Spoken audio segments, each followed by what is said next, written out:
So talking about the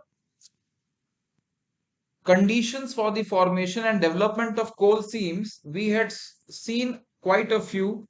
Today we shall see some more. So the next condition for the formation of the coal seam and their development is the pH value. Bacterial activity.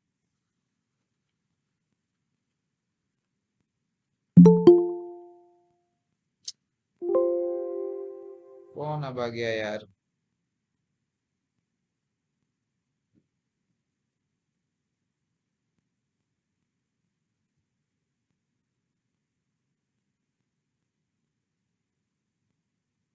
pH value, bacterial activity, and sulfur supply. These are also very important factors which will control the acidity of the peat. Now you will see that all these are interconnected. All these are interconnected. So the pH value means acidity of peat. Now, peat is formed by the organic material, but the environment in which the peat is forming, it will be influenced by the local environmental factors, and its pH value will be dependent on what is the acidity, how acidic is that peat. So this acidity of peat, it influences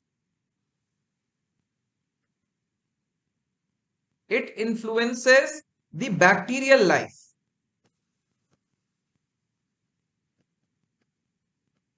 We all are aware that very highly acidic environments are not good for the organic activity or the growth of the life. And the bacterial life or the bacterial activity, it will in turn decide upon the structural and chemical decomposition of the plant remains. Structural and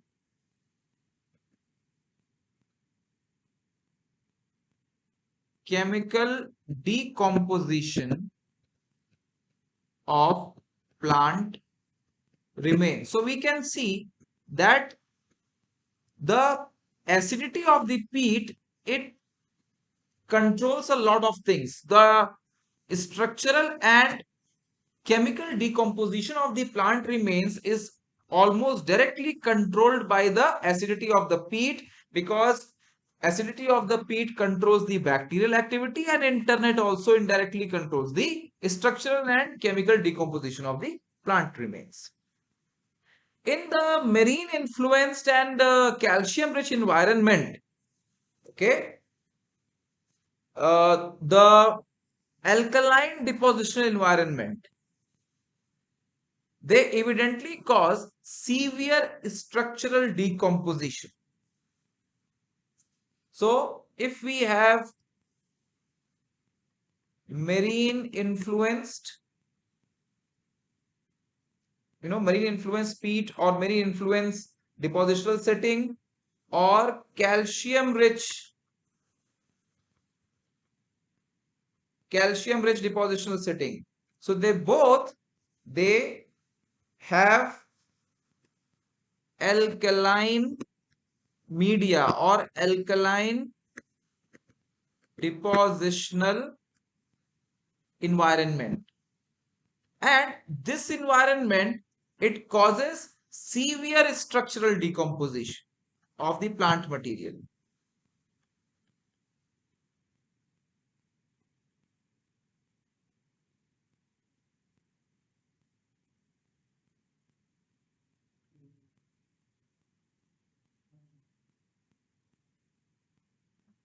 Of the plant material.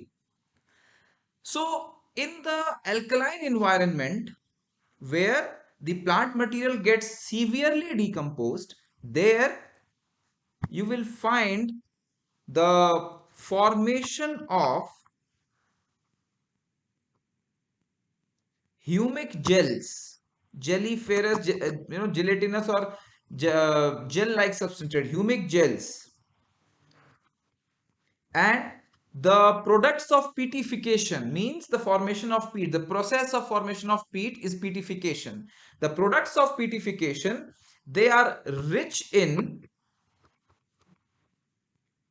nitrogen and hydrogen.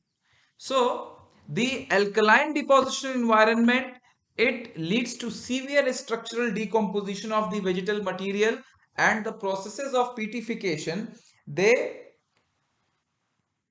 lead to the formation of humic gels, and the products are rich in nitrogen and hydrogen. Now, the low moor peats, the low lying peats, the low moor peats, they usually have the pH values from 4.8 to 6.5, while the high moor peats,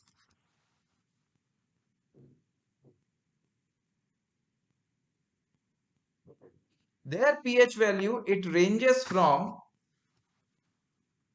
3.5 to 4.6. So the high moor peat, it is more acidic than the low moor peats.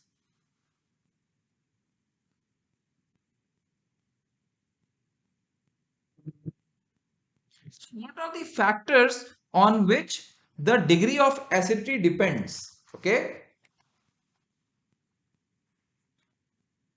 acidity, it depends on what are the basement rocks, how much is the water influx or water inflow uh, in the topogenic depression, then what are the type of plant communities,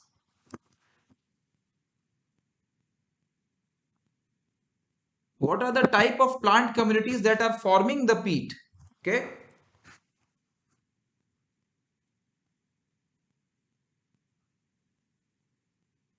the type of plant communities which form the peat will also decide as to what will be the degree of acidity.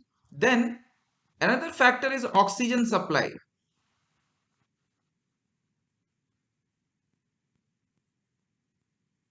Further, what are the levels of concentration of humic acids?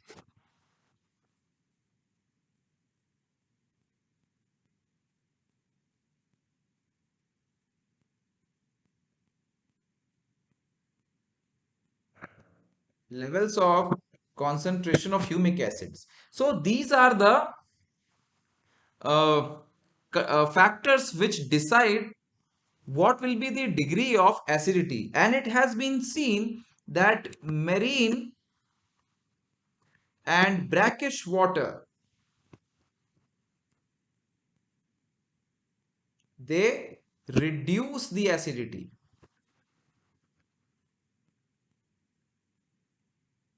They reduce the acidity. Now, if the conditions are neutral or weakly alkaline, so you have to understand that highly acidic and highly alkaline, both the conditions are not good for the bacterial activity, for the bacterial growth.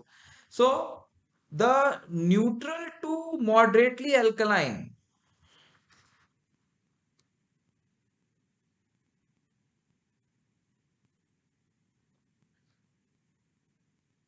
or neutral to weakly alkaline. So probably the pH range from 7 to 7.5. This is, under such conditions, the bacterial activity is quite high.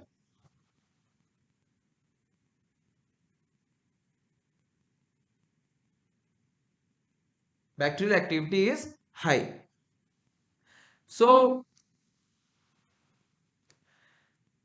now if we look at the mineral soils, the soils which are derived from the weathering and erosion of the rocks, the land cover rocks, the soils of the mineral soils, they are rich in bacteria. They are rich in bacteria, while the peats are poor in bacteria. It is, it is a very interesting thing to be noted that the peats, they are poor in bacteria, while the mineral soils, they are rich in bacteria. And the very simple reason is that peat, which is derived from this decomposition of the plant material or organic material, they also lead to the formation of the humic acid. The humic acids, it makes the peat environment acidic, and therefore they are less in the bacterial activity. So as I just mentioned, that if the condition will be alkaline, bacterial activity will be severe, and the structural decomposition will also be severe. While if the peat is, more acidic, if the peat is more acidic, less bacterial activity. So if the bacterial activity is less, structural decomposition will be less, and the plant structures will be better preserved.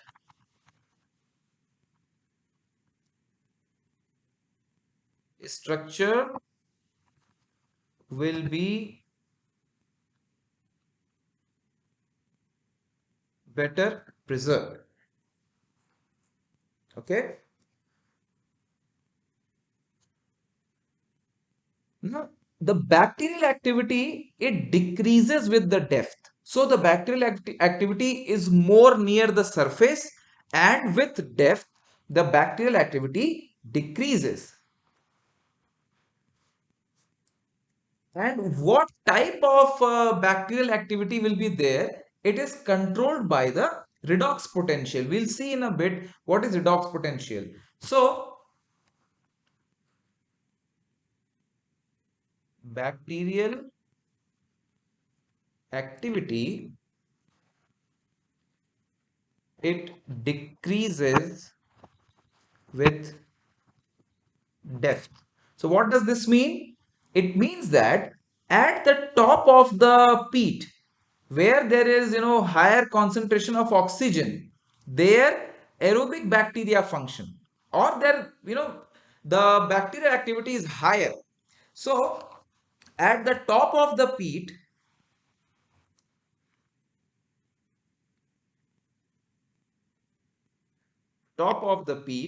you will be getting aerobic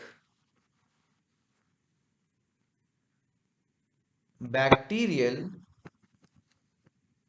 activity. And this aerobic bacterial activity, it decomposes the easily soluble carbohydrates.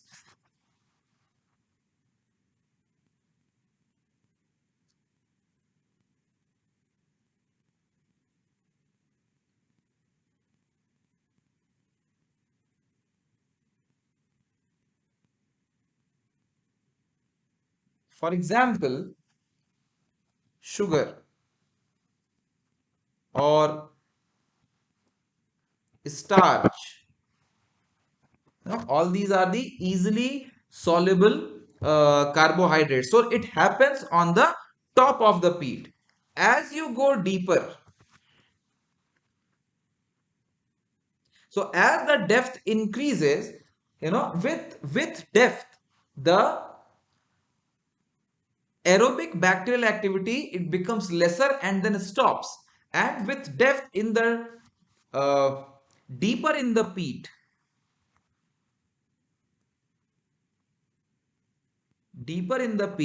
you will be finding anaerobic bacterial function.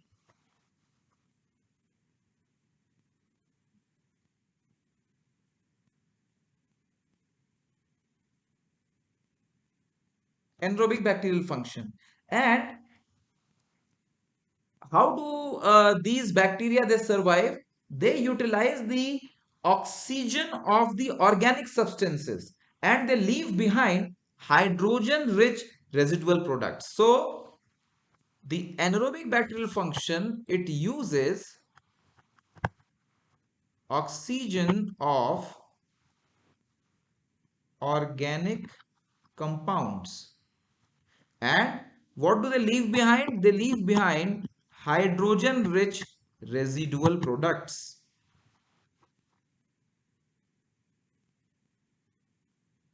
Okay.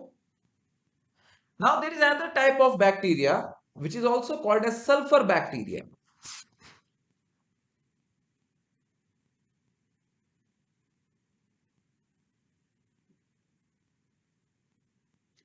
The sulfur bacteria, they have the ability to reduce sulfate to sulfur. Okay. So sulfur bacteria, they reduce sulfates to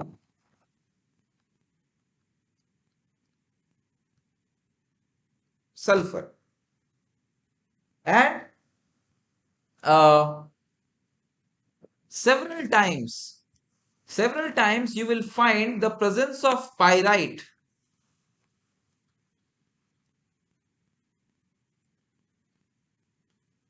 FeS2, the pyrite in the peat, and this pyrite can form only by the bacterial activity. It's a very common mineral found in the coal seams or the peats, bacterial activity. So the uh, pyrite present in the peat is the result of bacterial activity. So where from this sulfur originates? Where from this sulfur originates? This sulfur is, it originates from plant protein. It originates mainly from plant protein, largely from the bacterial protein. Or sometimes the sulfur is also brought in from outside areas as sulfate ions through influx of water. So what is the source of sulfur? Sulfur source in the peat, you may get this from plant protein, you may get this from bacterial protein, or it may be transported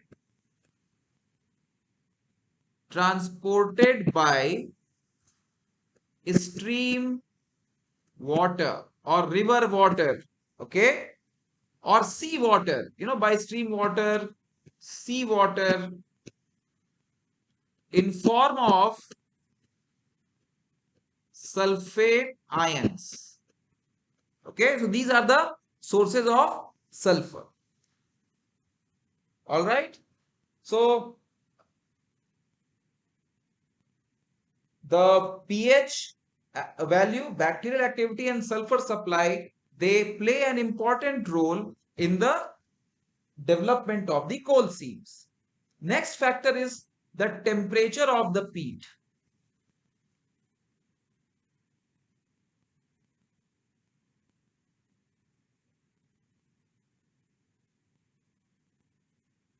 The temperature of the peat plays an important role in the primary decomposition of the plant material. The first decomposition. So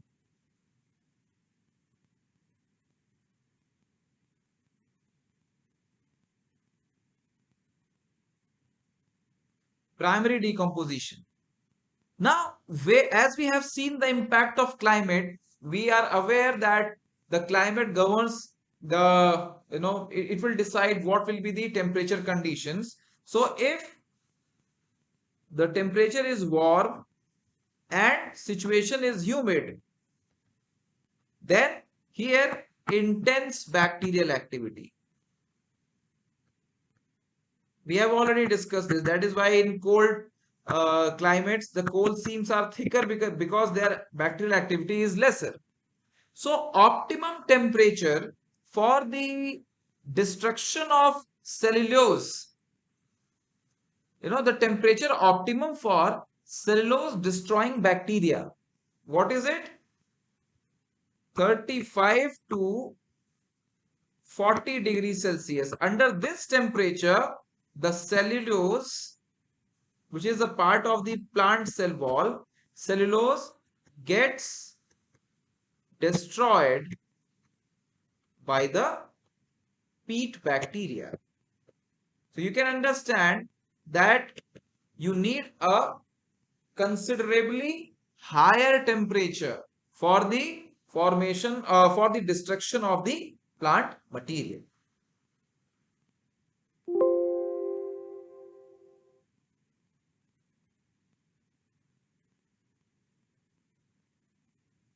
Next factor is the redox potential.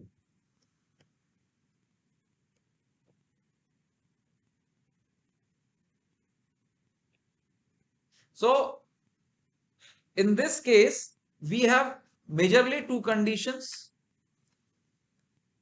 aerobic, and the second one is anaerobic. Presence of oxygen is aerobic, absence of oxygen is anaerobic. Now, with the same plant communities, climatic and ecological condition means the same type of plant getting the plant material getting deposited under the same climatic condition and the same type of ecological condition. Then the redox potential has a important control on the bacterial activity. Okay. So even though the temperature, environment and plant material is same, but if the condition is aerobic, it will be having a different impact on the formation of the coal seam. If the condition is anaerobic, it will still be different. Okay. Now, if the bacterial activity is controlled by the redox potential, it means that the peatification will also be dependent on the redox potential. So, the supply of oxygen,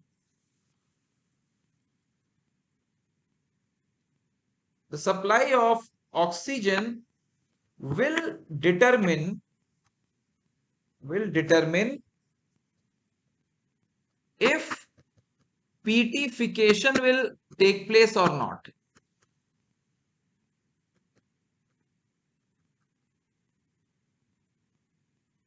Means oxygen plays a very important role in the formation of the peat.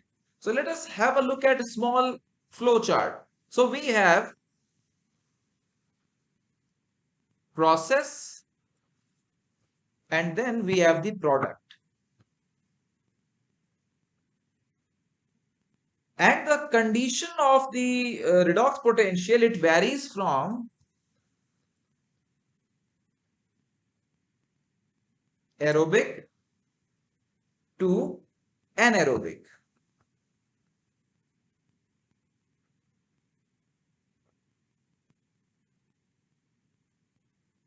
So how does the situation become anaerobic from aerobic? When there is decrease of oxygen supply.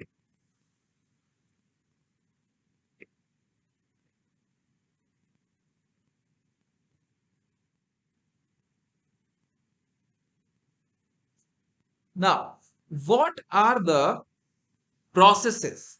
So if the condition is completely aerobic, then you will be finding disintegration.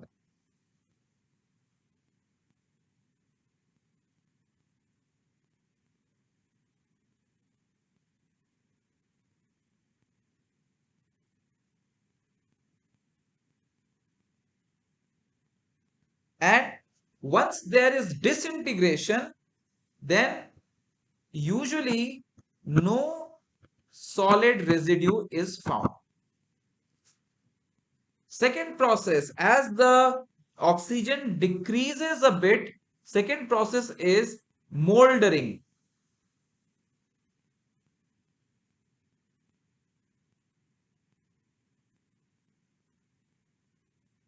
So it leads to the formation of mold, mold, mold. Next, as more oxygen uh, decreases, condition becomes more anaerobic, then peatification.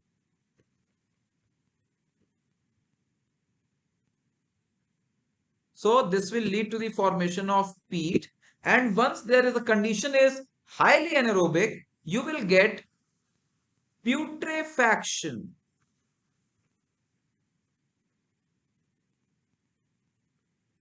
And this will lead to the formation of sapropel. Sapropel. Now, mold and the peat, these two products, they lead to the formation of humic coals. While the peat and sapropels, they may lead to the formation of sapropelic coal. These are two different types of coals, humic coal and sapropelic coal. Under more severe conditions, sapropels may lead to the formation of sapropelites.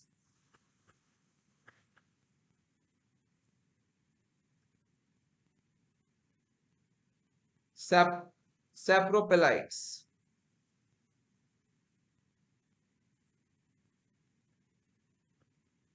And under further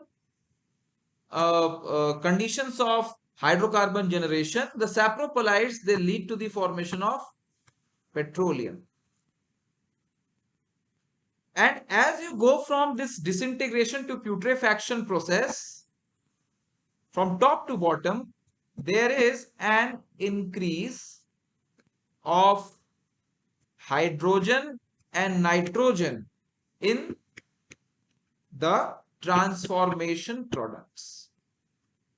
Okay, so this diagram tells you about the transformation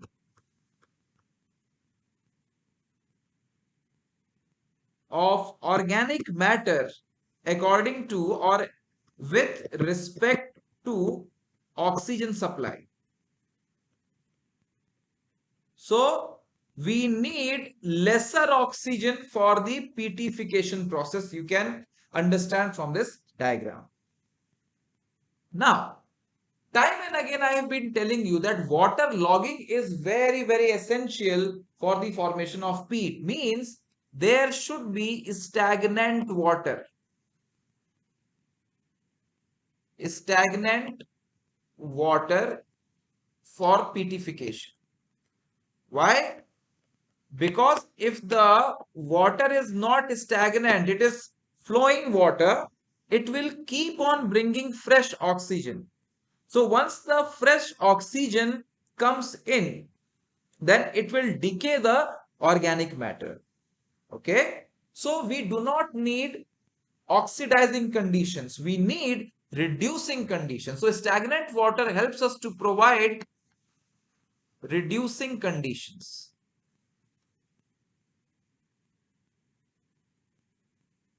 Reducing conditions. So what happens here?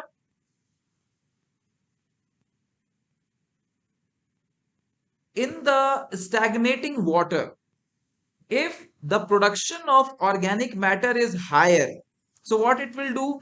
It will quickly dissolve oxygen. And if no fresh oxygen is being supplied, the higher organic matter will consume more oxygen for disintegration, and very quickly reducing condition will develop. But if there is a flowing water condition, what will happen? Organic matter is there, it is consuming oxygen, but again new supply of oxygen comes in. So it will not uh, help in the development of peat. What rather, it will decay the entire plant material, and we don't want that to happen for coal to form. Okay. Now, in case of disintegration, here oxygen supply is very, very high in disintegration. So what happens over here? Here the bacterial activity will be very high, and what it will do? it will disintegrate the organic matter in form of gases and liquid decomposition product. That is why I have written here no solid residue. So when the oxygen supply is high, the organic matter disintegrates to give rise to carbon dioxide or liquid substances. Okay, and that is not going to help in the formation of peat. As the oxygen reduces, then the moldering process, during the moldering process, two organisms take part: aerobic bacteria and fungi. Aerobic bacteria and fungi, and then they produce humic substances. Okay, humic substances in moldering process. So here fungi and aerobic bacteria, they play an important role. Now, peatification proceeds at the peat surface when there is restricted oxygen supply. Okay, the peatification, for peatification, less or restricted oxygen supply has to be there, while putrefaction occurs only under reducing conditions.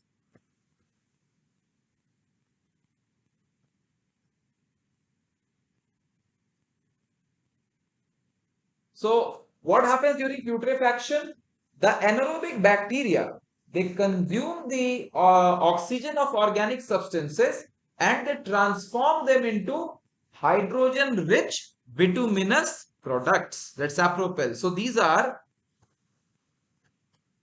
hydrogen rich bituminous products. Okay. Now, these are the conditions for the development of the peat. And once the peat is formed, then what happens? An important process happens, which is called as diagenesis of peat and coalification.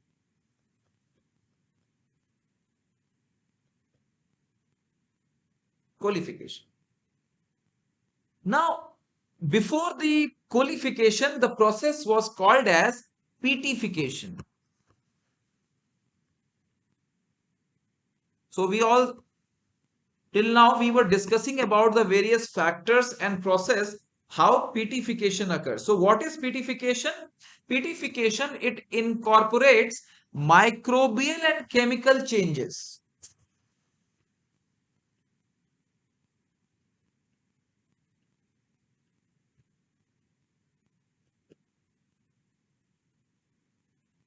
So the organic matter that has come in, the microbial activity, that is fungi, bacteria, aerobic bacteria, anaerobic bacteria, and the chemical changes, redox potential, pH, alkalinity, acidity, all these, they lead to the changes in the organic matter, and therefore we can refer peatification also as biochemical coalification.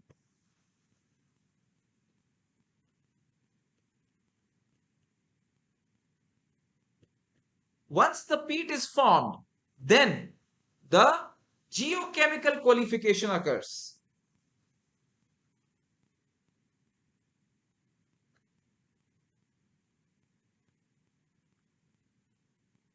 And in the geochemical coalification process, there is no microbial activity.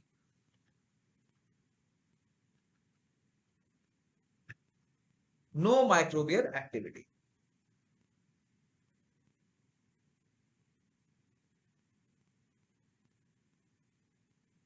The most severe alteration at the peat surface, it and up to a depth of almost 0.5 meters, where bacteria, fungi, and other microbes are active. So, most severe alteration, where does it occur? It occurs either or at the peat surface near the ground surface, or up to a depth of 0.5 meters. Why? Because these are the places where the microbial activity is high.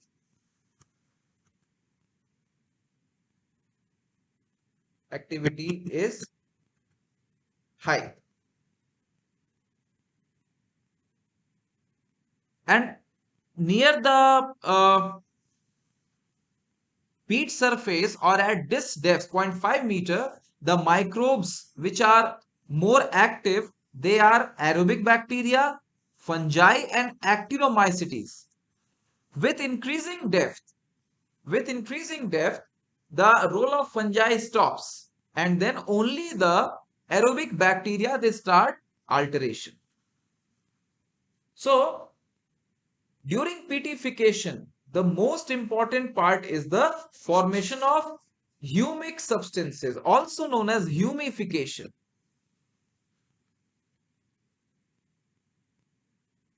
So how is humification defined? It is defined as the formation of humic substances.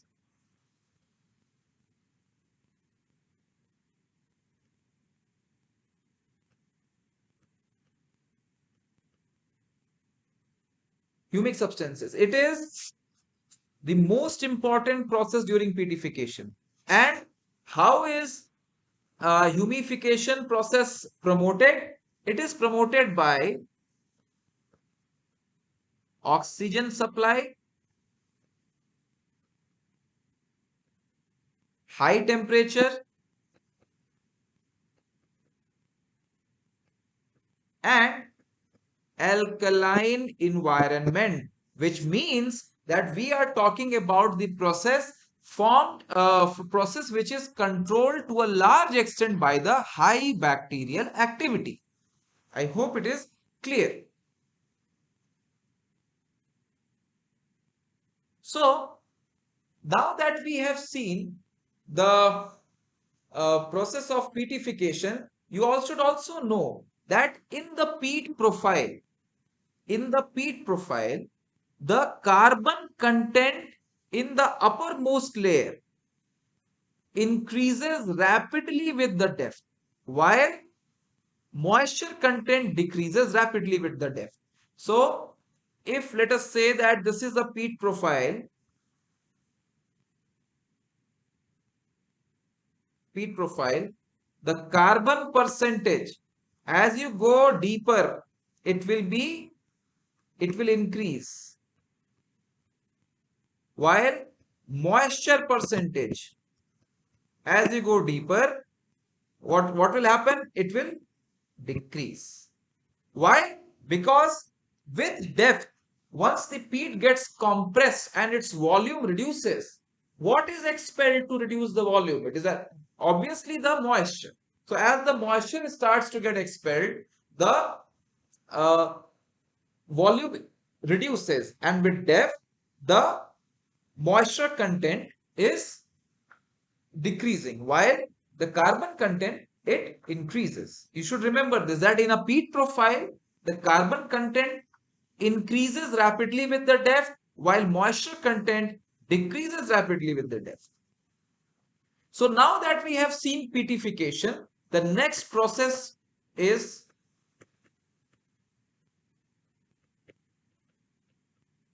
coalification. Sorry about that.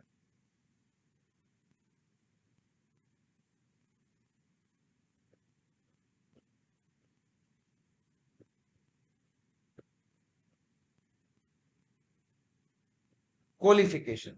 So how do we define coalification? Coalification is the development from peat to the stages of lignite, subbituminous, bituminous, anthracite, and metaanthracite. Okay, so this is how it looks.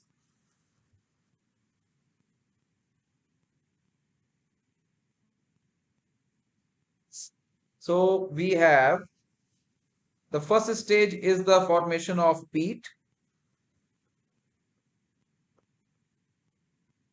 From peat, then comes lignite.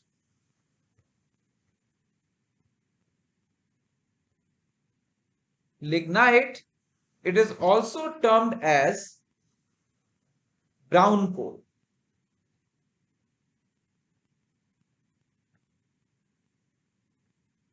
Then subbituminous.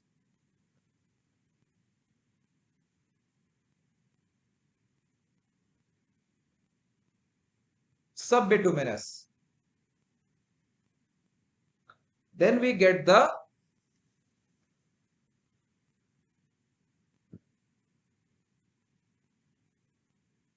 bituminous coal. After bituminous, the next stage is anthracite, and then the highest grade is the meta-anthracite.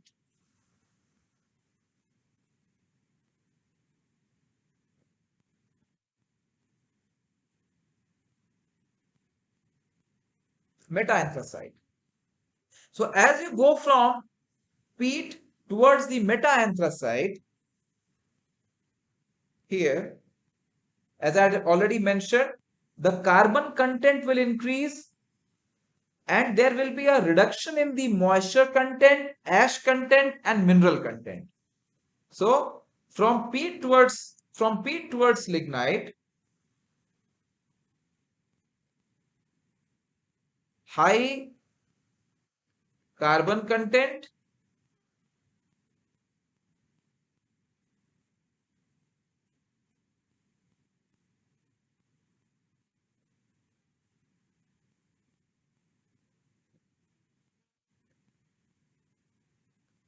carbon content increases, moisture, ash, and mineral matter, they decrease. Now, the process from peat to the formation of brown coal, that is lignite, it is the typical coalification process.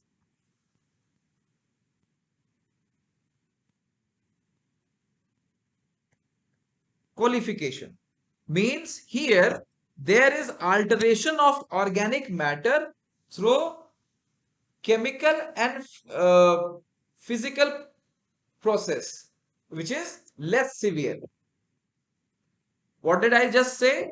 That the coalification process is from the formation of peat to lignite. And what happens over there? Here, alteration of organic matter through chemical and physical process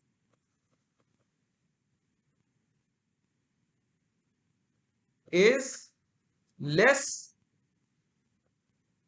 severe. Means here mostly the biochemical processes that they cause the alteration, and the chemical and the physical process cause less alteration.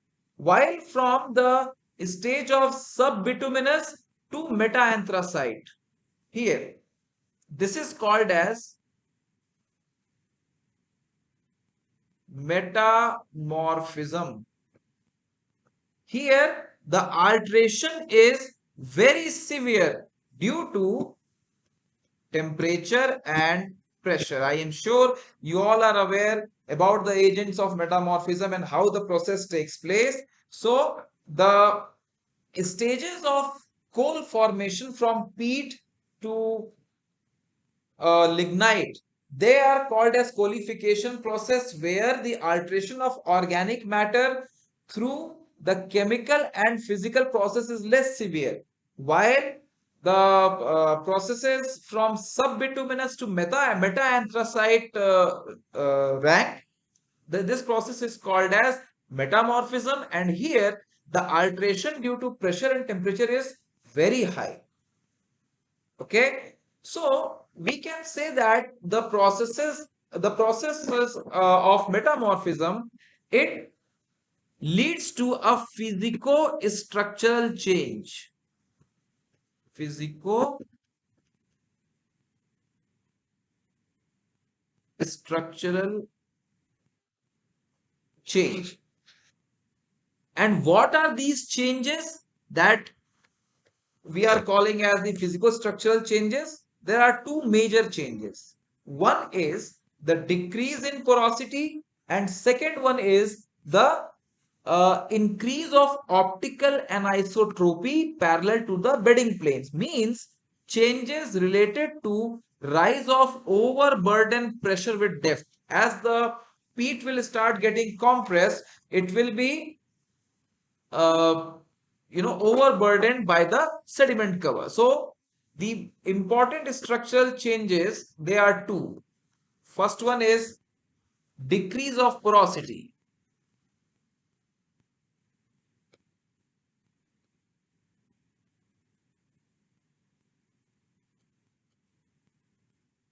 and second one is increase of optical anisotropy.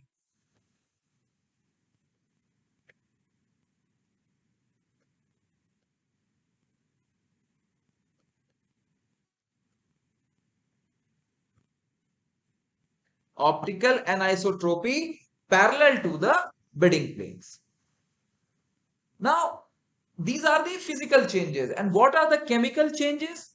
The chemical parameters to estimate the degree of qualification process, they are carbon, hydrogen, oxygen, and volatile matter. We will see about these once we discuss the proximate and ultimate analysis of coal. And also, if you see this hierarchy, with increasing rank in the brown stage coal from lignites onwards, the moisture content decreases. So as the moisture content of the coal decreases, the calorific value of the coal increases to the same degree. So you should understand this, that the moisture content is inversely proportional to the calorific value, because after all the coal is going to be used for energy production. So the subbituminous has lower calorific value than bituminous, it has lower calorific value than anthracite, and then anthracite has a lower calorific value than the meta-anthracite. So all this is controlled by these factors like moisture, volatile matter content, and as I have already told you that the all these features, they are controlled by these factors which we have just discussed.